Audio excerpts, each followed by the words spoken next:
Following a rather toothless display in the 1-0 loss at home to Bayern Munich, Manchester United's European journey has ended with a whimper.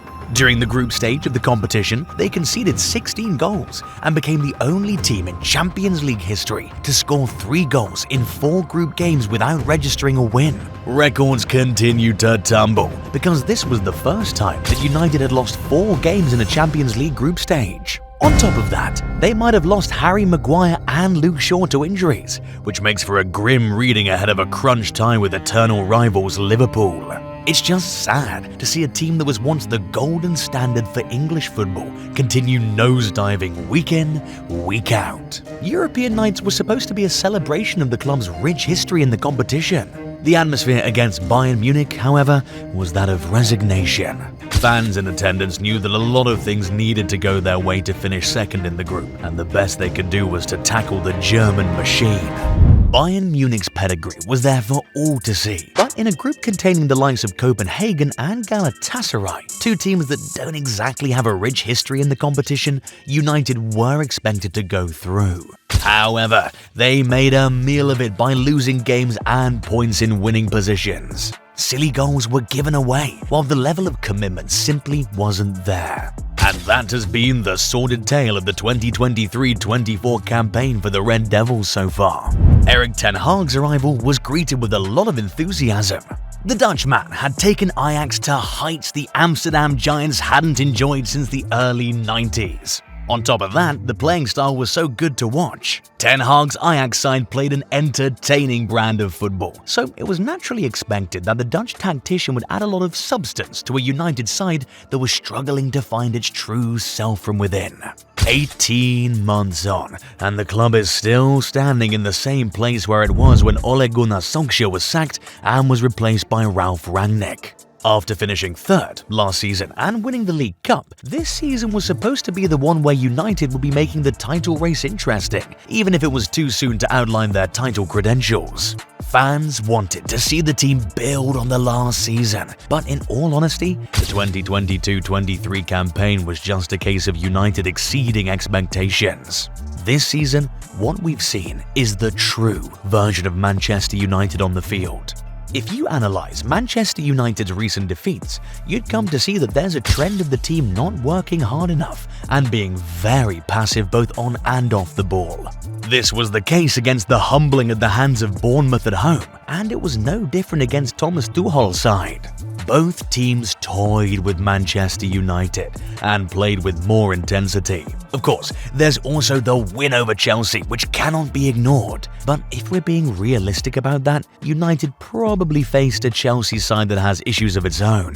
But despite their problems, the Blues did have enough chances to get a result. From the outside, Erik ten Hag has been backed. Money's been provided to him so that he could build the team in his image. However, even after almost 2 years in charge, we don't see any visible improvements and consistency. United are still playing like underdogs against teams they should be beating easily. If we were to look at the stats, there are signs of a good team. This season, United has the highest number of turnovers and also has had more shots on goal from those turnovers.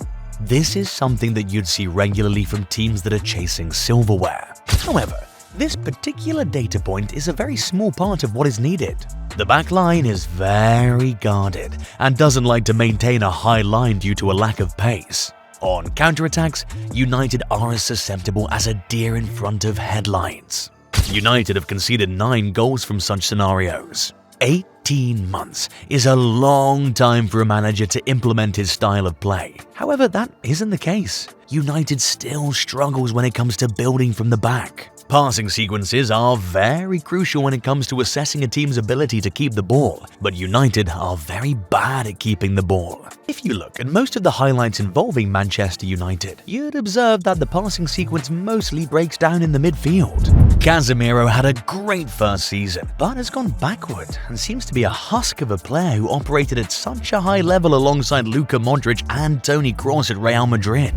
Sofiane Amrabat was expected to add more bite and energy in midfield, but the Moroccan hasn't been that great.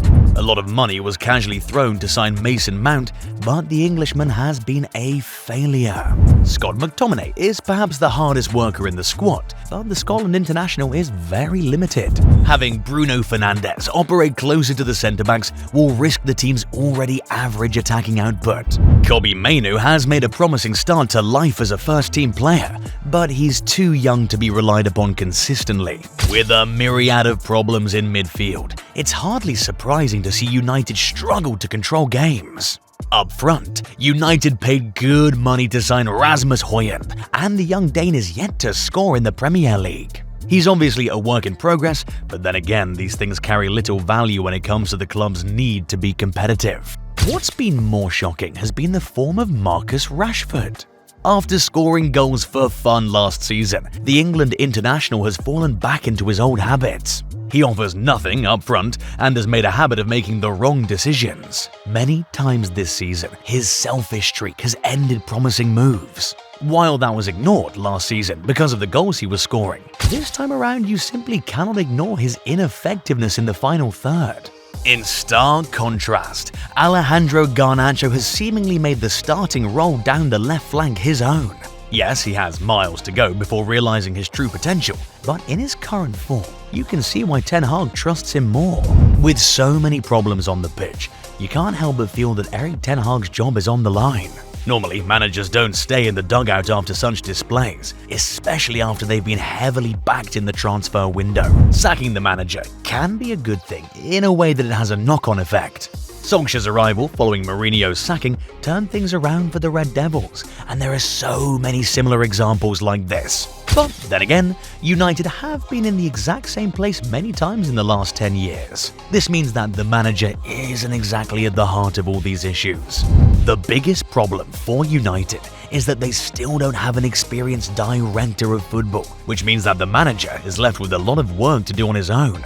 That could change once Sir Jim Ratcliffe's shareholding agreement is confirmed. The Ineos owner is definitely going to bring in his team and a fresh set of ideas. Because at the moment, the Glazers clearly aren't doing a great job of running the club. The transfer policy has been mostly about overpaying for players and offering them such hefty wages that moving them on becomes a big problem. And this culture comes right from the top when you have owners who are more worried about the commercial aspect of running the club. Even the commercial aspect is eventually going to be impacted, because in the long run, a team's results dictate its appeal as a brand. AC Milan experienced something similar a few years ago, and if the rot doesn't stop, United will not look like the marketable commodity it is right now. All in all, this season has become yet another watershed moment for the club. United is a team that's constantly in turmoil, and all the signs lead back to the ownership and how it's failed to arrest this downward spiral since the retirement of Sir Alex Ferguson. Maybe there's hope though, once Ratcliffe joins the board and takes over the sporting side of things. This isn't how things should be for one of the most successful clubs in English football, but today it's their only reality. This is a decade-old journey that's offered a lot of false dawns and reality checks that have been casually ignored. So yes, sacking the manager is not going to result in a reboot.